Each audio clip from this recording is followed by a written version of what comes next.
கையில் காசே இல்லாமலும் மனதார சிரிச்சுக்கிட்டு வாழ்றவங்கள பார்த்திருக்கீங்களா? ஆனா அதே சமயம் கோடிக்கணக்கில் பணம் இருந்தும் நிம்மதியாக தூங்க முடியாமல் தவிக்கும் மனிதர்களை பார்த்திருக்கீங்களா? இந்த உலகத்துல சந்தோஷம் என்றாலே பலருக்கும் முதலில் நினைவுக்கு வருவது பணம்தான். இன்றைக்கு நாம் பார்க்க போறது பணம் இல்லாமலே சந்தோஷமாக வாழ முடியும் அப்படின்னு நம்ம மனசை தொட போற ஒரு கதை. அந்த சின்ன கிராமம், அங்கு கண்ணன்னு ஒரு இளைஞன் இருந்தான்.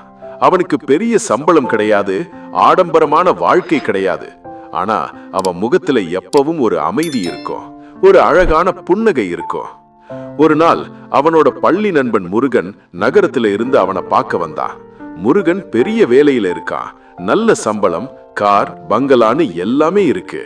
ஆனா அவன் முகத்துல சந்தோஷமே இல்ல. முருகன் கேட்டான், டே கண்ணா, என்கிட்ட கார் இருக்கு, வீடு இருக்கு, எல்லாமே இருக்கு, ஆனா நிம்மதி மட்டும் இல்ல. நீ எப்படிடா இவ்வளோ கம்மியா சம்பாதிச்சும் இவ்வளோ சந்தோஷமா இருக்க? கண்ணன் சிரிச்சுக்கிட்டே சொன்னா, என்கிட்ட பணம் இல்ல முருகா, ஆனா சந்தோஷமா இருக்க 5 வழிகள் தெரியும். அதுதான் என் சொத்து. வழி 1, இருப்பதற்கு நன்றி சொல், கிராட்டிடியூட். கண்ணன் சொன்னா, முருகா, காலையில கண் விழிக்கிறதே ஒரு பெரிய வரம்தான். நாம நமக்கு இல்லாததை நினைச்சு வருத்தப்பட்டு இருக்கிற வாழ்க்கைய வெறுக்கிறோம். ஆனா இருக்கிற சின்ன சின்ன விஷயங்களுக்கு நன்றி சொல்லி பாரு, உன் மனசு தானா சந்தோஷப்படும். உண்மை என்ன தெரியுமா? நன்றி உணர்வு மன அழுத்தத்தை குறைச்சு மூளையில சந்தோஷ ஹார்மோன்களை அதிகரிக்கும். வழி 2, உறவுகளை மதிக்க கற்றுக்கொள்.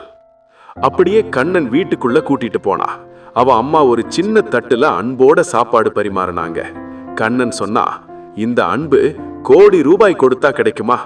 பணம் வரும் போகும், பொருட்கள் பழுதாகும், ஆனா உண்மையான உறவுகள் தான் நம்ம வாழ்க்கையை தூக்கி பிடிக்கும். உறவுகள் நிறைந்த வாழ்க்கை தான் முழுமையான வாழ்க்கை. வழி 3, ஒப்பீட்டை நிறுத்து, ஸ்டாப் கம்பேரிங். நான் என்ன மற்றவங்களோட ஒப்பிடுற அன்னைக்கே என் சந்தோஷம் செத்துடும். இன்னைக்கு சோசியல் மீடியால மத்தவங்க வாழ்க்கைய பார்த்துட்டு நம்ம வாழ்க்கைய குறை சொல்ல ஆரம்பிக்கிறோம். அதுதான் நம்ம நிம்மதியை கெடுக்குது. ஒப்பீடு சந்தோஷத்தை திருடும் மிகப்பெரிய கொள்ளையன். வழி 4, சிறிய விஷயங்களில் சந்தோஷம் காண வேண்டும். மழை பெய்யும் போது ஒரு சூடான டீ குடிக்கிறது, சாயங்காலம் சூரியன் மறையறத ரசிக்கிறது, ஒரு குழந்தையோட கள்ளமில்லாத சிரிப்பு, இதெல்லாம் அனுபவிக்க பணம் தேவையில்லை முருகா. ஆனா இதெல்லாம் தான் வாழ்க்கைய அழகாக்குது. பணம் இல்லாமலே வாழ்க்கை எவ்வளவு அழகுன்னு உணர வைக்கும் தருணங்கள் இவை. வழி 5, அர்த்தமுள்ள வாழ்க்கை வாழ வேண்டும், லிவ் வித் பர்பஸ். கண்ணன் வாழ இறுதியில கிராமத்து குழந்தைகளுக்கு இலவசமா பாடம் சொல்லி கொடுப்பான். அவன் சொன்ன கடைசி விஷயம் இதுதான்: யாருக்காவது பயன்படுற மாதிரி வாழற வாழ்க்கை தான் உண்மையான திருப்தியை தரும். நோக்கமில்லாத பணம் வெறும் காகிதம்தான். முடிவுரை: நண்பர்களே, பணம் வாழ்க்கையை வசதியா மாற்றும், ஆனா சந்தோஷத்தை தராது. பணம் இல்லாமலும் வாழலாம், ஆனா நன்றி இல்லாம, அன்பில்லாம, நிம்மதி இல்லாம ஒரு நிமிஷம் கூட வாழ முடியாது.